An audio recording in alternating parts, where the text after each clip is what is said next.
नमस्कार दोस्तों, स्वागत है आपका एमजेच न्यूज में। दोस्तों आज तारीख है 5 सितंबर और आज हम बात करने वाले हैं देश भर की 25 बड़ी खबरों पर। दोस्तों अगर आपको भी अपने राज्य की 25 बड़ी खबरें जाननी है तो वीडियो के नीचे कमेंट पे अपने राज्य का नाम जरूर लिख दीजिएगा। हम आपके राज्य की 25 बड़ी खबरें आप तक जरूर पहुंचाएंगे, इसलिए चैनल को सब्सक्राइब कर लीजिएगा और वीडियो को लाइक कर दीजिएगा। अब बढ़ते हैं खबरों की तरफ। यूपी के मुख्यमंत्री योगी आदित्यनाथ ने प्रयागराज में कहा कि जाति के नाम पर कुछ लोग लड़ना चाहते हैं। आज टीपू फिर से सुल्तान बनने का ख्वाब देख रहा है। यही टीपू माफिया के सामने नाक रगड़कर खड़ा होता था। नाक रगड़कर प्रयागराज की पहचान को संकट में डालते थे। इन्हें सिर्फ अपनी कुर्सी की चिंता थी। सीबीआई ने महाराष्ट्र के पूर्व गृह मंत्री अनिल देशमुख के खिलाफ केस दर्ज कर लिया है। देशमुख गृह मंत्री रहते हुए जलगांव के तत्कालीन एसपी एवं बीजेपी नेताओं के खिलाफ झूठा मामला दर्ज करने का दबाव डालने का आरोप है। केस दर्ज करने की जानकारी खुद अनिल देशमुख ने दी है।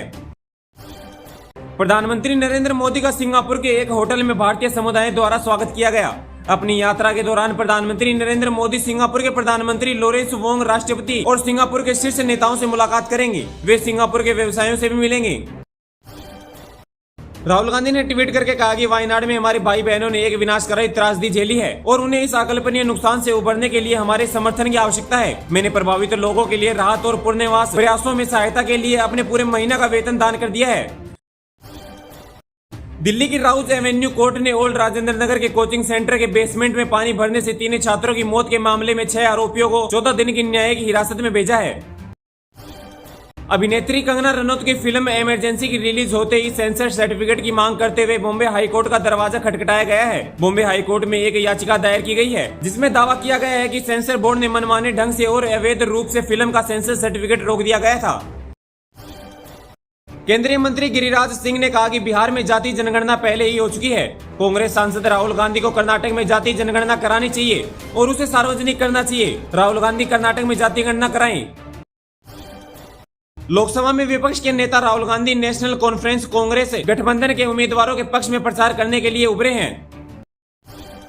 आज जम्मू कश्मीर में 2 चुनावी रैलियों को संबोधित करेंगे। राहुल की इस रैली के साथ ही कांग्रेस के चुनावी अभियान की शुरुआत भी हो जाएगी। पार्टी में 18 सितंबर को चुनाव लड़ने के पहले चरण का मतदान होगा। देश की सुरक्षा चुनौतियों से निपटने के लिए रक्षा मंत्री राजनाथ सिंह की अगुवाई में 4 और 5 सितंबर को लखनऊ मुख्यालय में 3 सेनाओं का पहला संयुक्त कमांडर सम्मेलन होगा। यह सशक्त और सुरक्षित भारत थीम पर होगा। विदेश मंत्रालय में सचिव जयदीप मजूमदार ने बताया कि प्रधानमंत्री नरेंद्र मोदी आज सिंगापुर का दौरा करेंगे। यह 6 साल में प्रधानमंत्री मोदी की पहली सिंगापुर यात्रा होगी।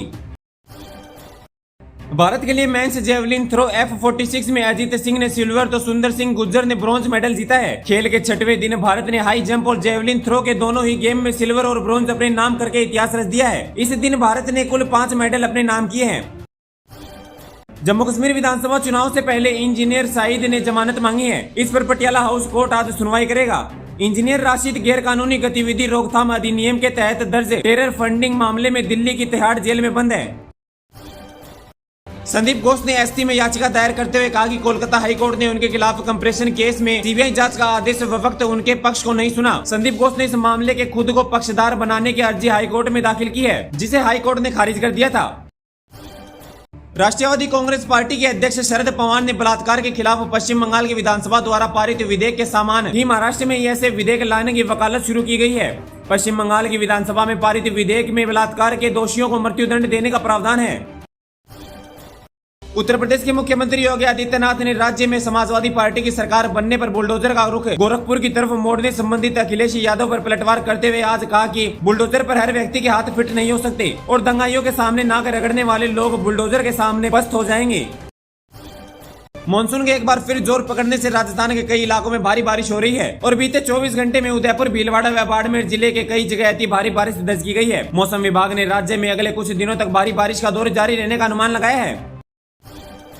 दिल्ली नगर निगम की दिल्ली वार्ड समिति के लिए चुनाव यहां बुधवार को एजेंसी के मुख्यालय में कड़ी सुरक्षा व्यवस्था के बीच शुरू हो गया है। वर्ष 2024 में एमसीडी के एकीकरण के बाद काफी समय से लंबित चुनाव पहली बार हो रहा है।